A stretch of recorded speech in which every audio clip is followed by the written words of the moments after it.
Dr. DenBoer, Dementia Doc here. Remember, I am not a current licensed medical professional, former geriatric neuropsychologist, spent 15 years in practice. Now I do business consultation in the area of digital health and helping companies deal with the difficulty of dementia at a larger level. None of this is medical advice. Consult a licensed practitioner.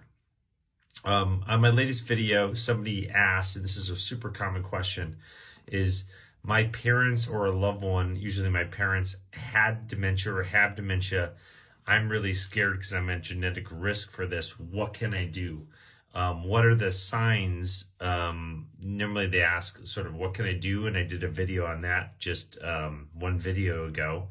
But there's the question was, what are the signs of dementia? And I have done a couple of videos on this, so consult my previous videos. But basically the answer is that there are no clear signs of dementia onset at the very early stages. Typically what we think of as dementia is something that is already manifested in the disease and has been developing over a 15 to 20 year period, typically at least 15 to 20 years. And this, what we call the prodromal phase, happens very much in silence, meaning that it happens in a phase where we're not noticing any physical or cognitive changes associated with the individual. Typically it can develop in the late 50s, or usually does develop in the late 50s or early 40s.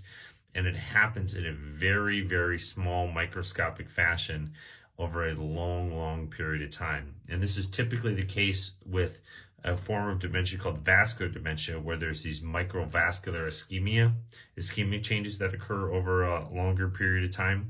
But it also happens in forms of Alzheimer's, where things like plaque and tangles are developed over a much longer period of time. So this is a disease that happens really in silence, that is not noticeable at all. Analogous thing may be certain forms of cancer, which develop over long, long periods of time and accumulate. Even those forms of cancer are much more noticeable than dementia is. And so the key to remember here is that once we see the disease, it is almost too late at that point. So the goal is to act as if anybody can develop the disease and to do the mitigative steps. Again, there's nothing that we have that prevents the disease, but to do the mitigative steps that help prevent the onset of it and help mitigate the intensity of it throughout the course of the development of it.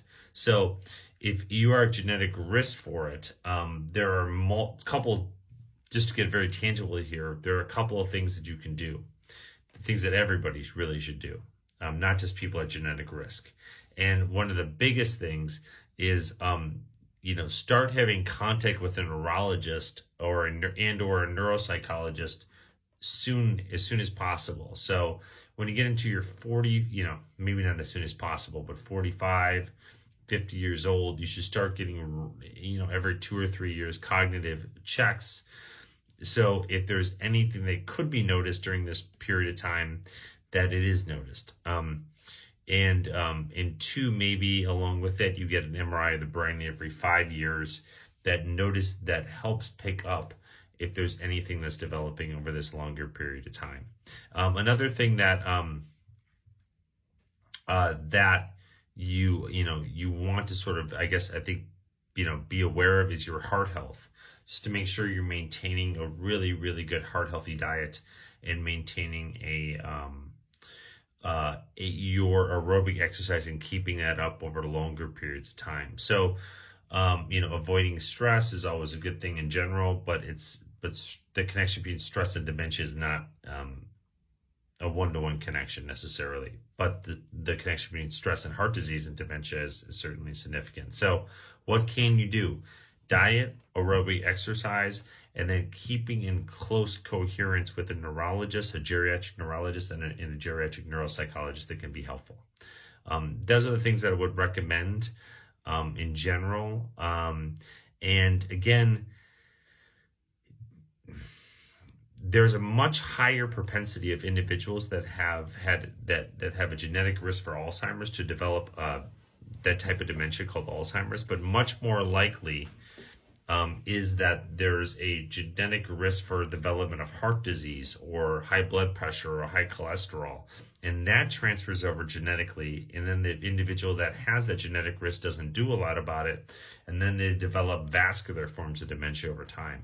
So that's much more likely in general to have happened. So that's good news in a sense, because you can control a lot of those factors.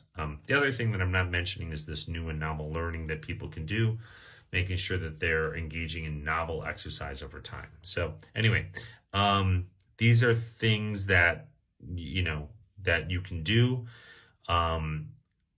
It's not a death sentence, quote unquote, or a one-to-one relationship that if a parent has a genetic risk for the disease, that you will develop that disease yourself.